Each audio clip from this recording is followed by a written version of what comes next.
What's up guys, Zach here from the Chaos Galaxy, and today I am going to be doing the final planet profile in the series so far for the planet Palicium, the water and ice planet. But before I get into that, I just have a few quick updates. First of all, I want to thank you all for the support that I had for my last video, which was my first ever Chaos Galaxy TCG pack opening. If you haven't already checked that out, then check it out, but I think most of you have, because it got 270 views in the first week and it got 28 likes and 0 dislikes, which is just like ridiculous. That's so good. Like, you hardly ever see videos with 0 dislikes, so it's just amazing. And yeah, hopefully soon over my Easter break from university, I'm going to focus on hopefully making an online store of some sort. I'll start like actually producing packs and selling them to you guys, because I've had quite a few requests for that as well, but I just need to sort out like prices and like my costs and all that businessy type stuff that's really boring. And next up, I've had quite a few requests on my video, on some of my videos, asking how I actually make my cards, like the process I go through, from, you know, designing them on the computer to getting the drawings in there to printing them off to actually like making them into an actual card. Yeah, my next video will either be that, where I show you how I make my cards and how you can make cards like that, because I really want you guys to get into it and stuff. Like, you know, the more people we have in this community, I think the better. Or I'm just going to be showing you the rest of the cards that I've done in set 1, because after this video I will have officially shown you every single creature I've made for the game so far, and there are still quite a few attachment cards and resource cards that you haven't seen. So stay tuned for those 2 videos coming up. Now, onto the planet Palicium, which seems to be a fan favourite in the comments. Like, a lot of you people have been saying, oh, I can't wait for the Palicium planet profile. So now your time has come. And the planet Palicium reads, you can kill 2 or more Palicium creatures on your planet that have a total of 6 stars or less to free play 1 Palicium creature from your hand that has 8 stars or less. So basically you kill 2 little guys to bring out the big guy, because like I explained in my introduction to the Chaos Galaxy video, Palicium is all about having really like tiny little creatures like little fish and amoeba and stuff, and then you use them to bring out your super powerful like sea serpents and sharks and ice demons and things like that. So I really like the concept of this planet. I think it's probably my favourite like planet strategy out of all the planets. So yeah, that's the planet Palicium, and I'll just put it there to the side. So the first creature we have is Thousand Eyes Fish with 140 power, 250 health and no ability, and yeah, that's its artwork. Not much more to say about him or her, I don't know. Next up we have a fan favourite, and probably one of my favourite creatures from the planet. We have Transponge. Like I was saying, it's one of the really weak creatures of the planet that you can use with the planet Palicium to you know, bring out something super powerful. So, you know, if you have 2 Transponges on your planet, you can kill them with your planet Palicium. So you've only paid 2 stars, and then you can free play like a super massive 8-star creature from your hand, but you only had to pay 2 stars because you just had 2 little Transponges. Next up we have the card that is officially the rarest card in the game and the most powerful creature. I showed you it in my pack opening because I managed to get one in the pack. Well, I didn't manage to get one because I put it in there, but whatever. And that is the legendary rare. No, the ridiculously rare. Sorry, I got the name wrong then. Crunchon, the ultimate sea demon. 500 power, 320 health, and 8 stars. Look at all those different coloured stars. And yeah, like I said, he's a ridiculously rare, and he's the strongest creature in the game so far. Next up, we've got another creature from the Night series that I always go on about. This time it's Aqua Nights with 100 power and 280 health, which is, you know, which is very respectable for a 4-star. I believe it's the 2nd highest health out of any creature with 4 stars or less. So yeah, that's Aqua Night. And just in case you missed out, I'm going to show you every single card for the Night series so far. We've got Aeronite, Pyronite and Aqua Night. And then in set 2 I'm going to have the rest of them from every other planet, and hopefully a boss monster for the Night cards. I'll have some like condition that you need, you know, every different Night card to play it or something, but it's going to have really high stats. So yeah, that's just some plans for the future of the Night series. But for now, we just have Aquanite, Aeronite and Pyronite.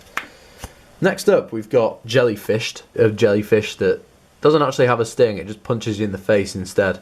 It's got 220 power with its jelly fists and 70 health and no ability. Next up, Planet Palicium is the only planet so far that doesn't actually contain a creature that has an ability. It's a relatively, like, creature-wise, I wouldn't say it was boring because it has the rarest card in the game, but, you know, it's like, the cards are simple to use, and, you know, there's not really much to them at this point in the game, but as I make more cards, you know, it's definitely going to become one of the cooler planets. Finally, we have Schwag, the little goldfish guy. Only 1 star with 40 power and 50 health. He's one of the weakest creatures in the game, but again, like I said before, if you use it with the planet Palicium, you could kill a Schwag and a Transponge that only cost you 2 stars to bring out a super freaking massive Cranchon and just destroy your opponent with that. So every card has its uses. Now the next card, which is another really cool card I made for the planet, well, it's actually 2 cards. I showed you one part in the last video.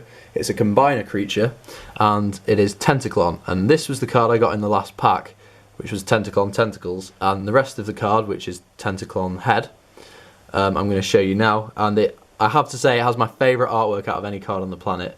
And also, before I show you it, there's a sort of misprint. I did originally call it Tentaclonkius, not Tentaclon, and then I changed the name halfway through, so the cards actually have different texts. But yeah, this is the other part of Tentaclon's head.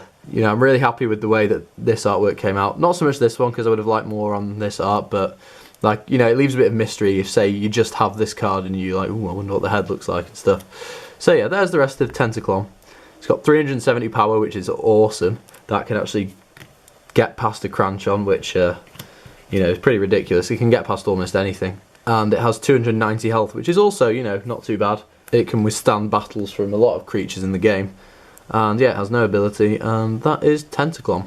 Okay, so that's all the creatures for the planet. Next up, I'm going to show you the resource cards I've made for it. First one we have here is Swirlpool, and it says, shuffle 1 Palicium creature with 4 stars or more from your hand into your galaxy, and add 1 Palicium creature from your galaxy to your hand that has 3 stars or less. So that might sound a bit complicated, but what happens is, say you have a creature with 4 or more stars, i.e., like, you know, it could be Cranchon, could be Thousand Eyes Fish right there, but, you know, so you don't want this in your hand, you know, it's got too many stars for you to play at the moment, so you shuffle it back into your deck, and then you get to add 1 with 3 stars or less to your hand. And at this point in time, the only ones you can add are Schwag, Transponge, and Jellyfish. But, you know, as I said, there are going to be more cards that will be able to be searched with Swirlpool, so this card's only just going to get better with time as you can search out more cards with it. Next up we have Mystical Relic Golden Chalice. Again, if you want to get some of the cards out of your hands that have too many stars for you to play at a given moment in time, then, you know, this is the really good card to go for. What you do is, you shuffle every card in your hand back into your galaxy, so say you've got 3 here, like, shuffle them in, and then you draw the same amount of cards, so we take another 3, and then that will be your new hand. But the cool thing about this card is that your opponent has to do it as well. So if they say something to you like, oh yeah, I've got the best hand ever, you know, you're never going to win this, I'm going to set up the best planet ever next turn, you just play this and they lose all those good cards and have to draw a load of new ones. So, you know, it's a pretty funny card. When I've played this with friends so far, they have rubbish poker faces. They're just like, oh yeah, man, I got the best hand ever, look, I'm going to play everything, and then I just play that. Yeah, not anymore. One of the best things about it is that it's a generic card, so you can use it with any planet. And the final card I'm showing you is an attachment card called Penta Eliquis. And what this does is, you attach it to a creature, and then when the attached creature battles and kills another creature, you gain 2 stars. And now what I was thinking for this is, if you attach it to a really, really powerful creature, like one of the boss monsters from Palicium, so like Cranchon or Tentaclon, every time he kills a card, you get 2 more stars. And now seeing as you'll presumably have spent most of your stars on playing this card in the first place, you know, you're going to want to get some more back. So, you know, just attacking with Cranchon and getting 2 extra stars every turn is really awesome. And if you want to take it that one step further, I have another attachment card that can go with it, which is called Blaze Elixir here, and this reads, the attached creature can battle twice per battle stage. So if you have both of these cards attached to a super massive boss monster, you know, you can attack 2 things, get loads of points, and then gain 4 stars because it'll have attacked twice, and, you know, just do some ridiculous moves from there, and you pretty much win the game if you pull off that combo, I reckon. So guys, thanks for watching. I hope you enjoyed the last planet profile so far. You know, there may be more planets coming in the future to the Chaos Galaxy, but for now, this is it from this series for now. That's episode number 7. Please like, comment, subscribe, and I'll see you for my next video.